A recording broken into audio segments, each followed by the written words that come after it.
I told you I was ill. No, that's just it's been done, I'm afraid. The comedian Spike Milligan's got it on his. I thought about that, and I still have yet to come up with an answer. I distinctly remember being dragged around in the dirt of Vondel Park, which is where we were sleeping, and feeling the mud and the rain trickle down the back of my neck and thinking it didn't matter any longer because I didn't exist. But after coming out of that 3 days later and finding all my possessions stolen, I just had an empty rucksack and the clothes I was wearing. I didn't even have my passport. I was later deported from Belgium when I tried to, get back to the UK. There's no chance of getting across that channel without having your documents. So I was arrested by the Belgian police and deported. They were life-changing moments. I'm very pleased I went through it. I'd been dropping acid for, 2 good years previous to that, since I was 16, and this was the moment to really stop. I probably took it a couple of times after just to make sure I could handle it anymore again, and to control the situation.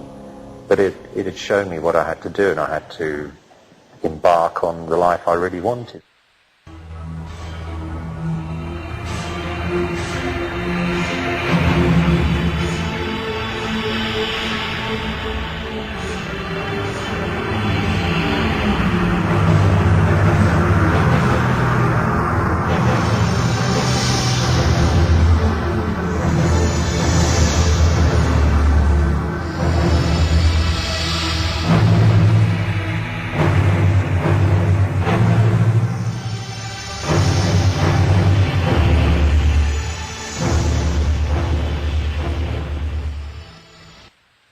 In 77, there was a 7-inch single put out by Scritti Politti called Skank Block Bologna, which came, the sleeve itself was, once you unfolded the sleeve, it gave you all the necessary information about how to manufacture and distribute your own record, from phone numbers and addresses of pressing plants to how much roughly it would cost and what you had to do.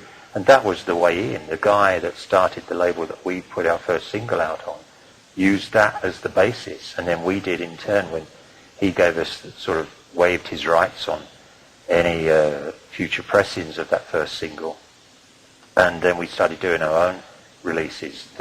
That was invaluable.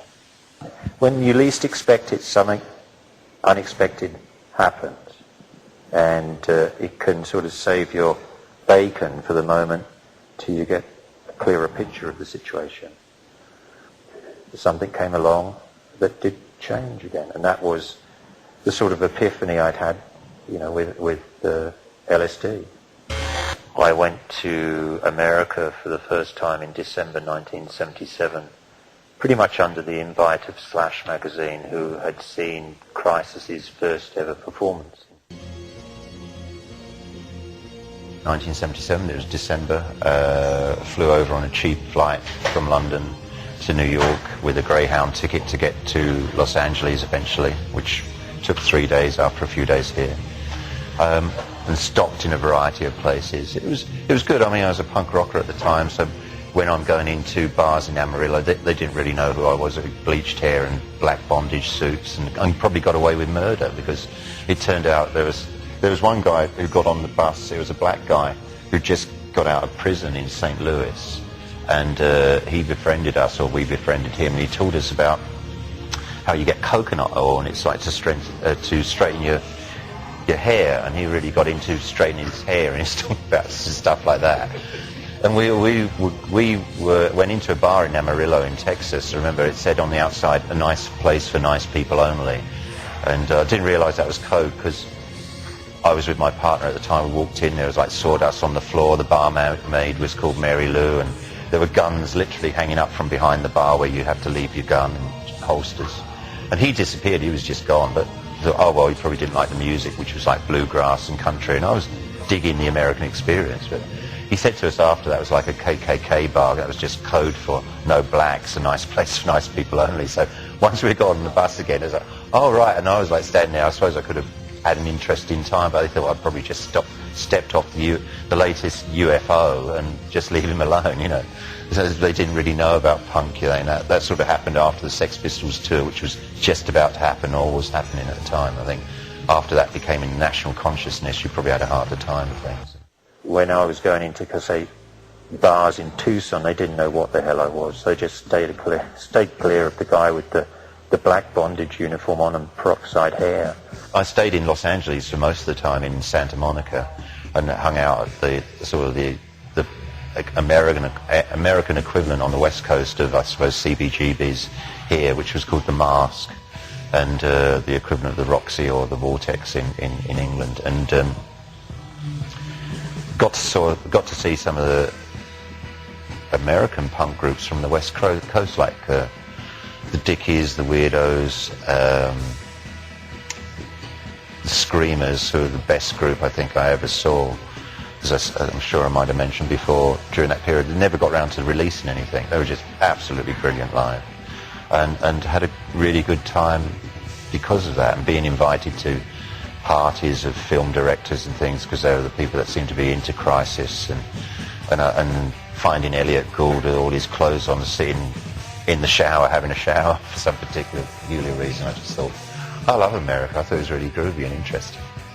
And then on the way back, we were crossing one of the bridges. I think it was Manhattan Bridge. It went into the East Port Authority building anyway, the bus, the Greyhound, on exactly New Year's Eve 77.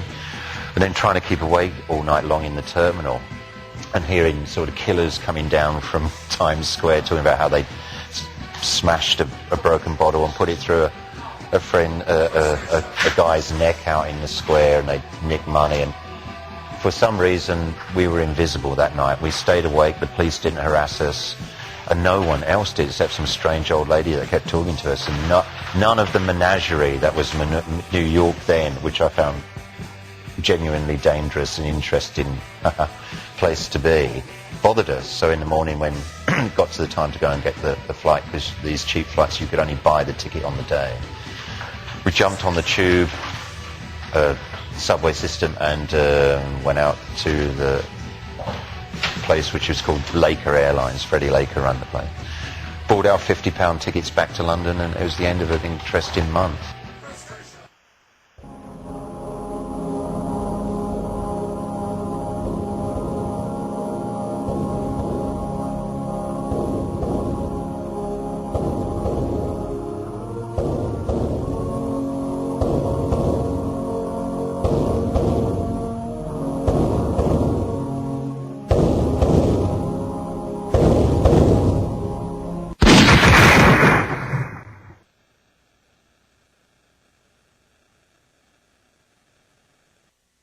I think they don't see the pathos and the ultimate tragedy of that period, which I have a natural equation with, for whatever reason.